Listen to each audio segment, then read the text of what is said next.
عجیب نیسته؟ چی تاسف جای تاسف است؟ پیرا خدا میگیره، مرشد خدا میگیره. باز میگه مولوی متواکل سری پیرا میلگه. ما چطور نلگم؟ کسی که دعوای الوهیت به خود میکنه یا به کسی ثابت میکنه، نعوذ بالله. مرید از جناب پیر صاحب سوال میکنه که من بعضی اوقات مشکلم پیدا میشه. گفت یا شیخ عبدالقادر جیلانی بگو دیگه.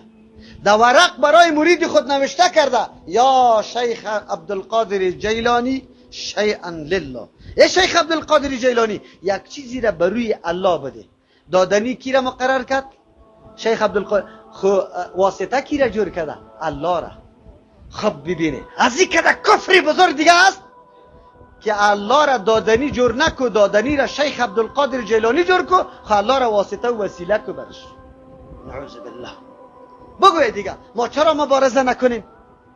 ها؟ ما خود آرام بگیریم که جناب پیر صاحب خفه نشوه، ملا صاحب خفه نشوه.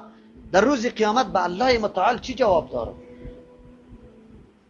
الله متعال چی جواب دار؟ اینجا تو میگی الحمدلله کل صفات کمال و الوهیت مخصوص الله است و تو در اونجا در حوایج خود آواز به علی رضی الله عنه دادی، آواز به نام سخی دادی، به شیخ عبدالقادر جیلانی دادی.